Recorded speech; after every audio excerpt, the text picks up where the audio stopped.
So I know we don't have much time today, but Yeah. if you was to give a bit of advice today to anyone wanting to go and invest in Africa, how do they go about seeking opportunity and executing?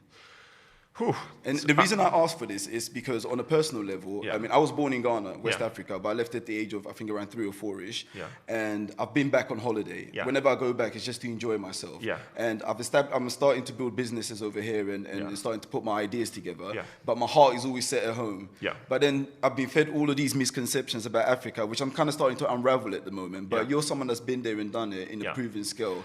How did you go about doing that? So let's set the stage here. Like, we're talking about someone who wants to do business in Africa, invest in Africa, and Yeah. minimize the risk, maximize the potential Most opportunity. definitely, yeah. Because obviously you can do it for romantic purposes. That's Yeah. not what I'm talking about. Let me start with an anecdote. When we were launching back in the days, Jumia Travel, 2012, it was still called Jovago back then. We wanted to find out how big is the market in Nigeria of hotels. We hired a huge consulting company, one of those big fours, and they said, there are 4,000 hotels in Nigeria. Yeah. I was like, okay, I'm not going to take your word for That it. one's known of. Yeah. Yeah. I went to Lagos, and then after a couple of months, we found more than 3,000 hotels just in Lagos, Oh, wow. Nigeria. Yeah. And then after 2 years, we were working with more than 9,000 hotels just in Nigeria. So, and another example was last year, we were trying to do analysis how much money was invested from venture capital funds into startups in Africa, sub-Saharan Africa. 3 companies did the research. First company said 300 million, 7 companies said 700 million, third company said 1 billion, 100 million. Yeah. You can imagine that difference. So the point I'm trying to make is that it's impossible for me, if you want to maximize the chance of your success, to do it remotely. Like, you just have to go all in, you just move there, and you're okay with spending in particular market of your choice 2-3 years to really launch your business off the ground. Whether this is investment or building your own company or doing a JV with anyone, you just absolutely have to be on the ground. Yeah. What else? If someone is living in Europe, then even just by observation and being used to living in an economy that is more developed, Yeah. maybe things work a little bit better. Like, I guess in London you have less problems with power cuts and running water, Yeah. etc. There's so much more companies already here existing. Once you arrived in countries like Ghana, Nigeria, etc., you should definitely play to take advantage of your experience and the fact that you've lived somewhere else before. I'm talking about connections and access to investors. I'm talking about knowing what businesses worked or didn't work or are interesting where you come from, and maybe try to implement them in the country where you're at. However, you for sure you will not succeed if you're just going to copy paste the model one-to-one.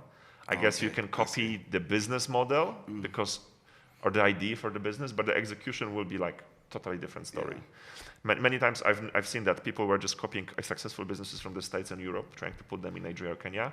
They failed. I think we should look more sometimes to what's happening in India or China, because businesses that work there usually are more resilient, because the markets and economies are also harder there. The demographics is more similar in India to Nigeria than I don't know, States to Nigeria or France to Nigeria. I'm talking about inequality, purchasing power, logistics problems, infrastructure problems, etc.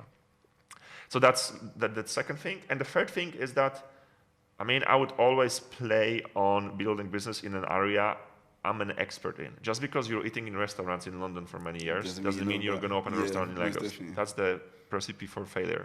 But if you've been an engineer or an associate or I don't know, a freaking expert in anything, whatever you've been doing here, try to do business around this in that new country, because I hope this is also your passion, because you've been working for a couple of years there. At least you have a safe start, because you're running business in an area that you're some kind of an expert just because you were working there. So if you run a restaurant in London, then that would be an example of launching a restaurant in Lagos, which is a totally different animal, but at least you have some basics that you already were aware of. So if you were working in an, I don't know, again, I'm going to use my example. If you were working in a hotel in London, then you can go to your home country or whatever country your roots are from, or whichever country you're going to choose, and maybe think of something in that area. Maybe your own hotel, maybe software for hotels, maybe online travel agency, maybe you want to open your own travel agency. But don't just jump not only geographically to a totally different world, but and don't. So you're jumping to a totally different world in terms of geography and economy. Yeah. At least keep the same sector. Most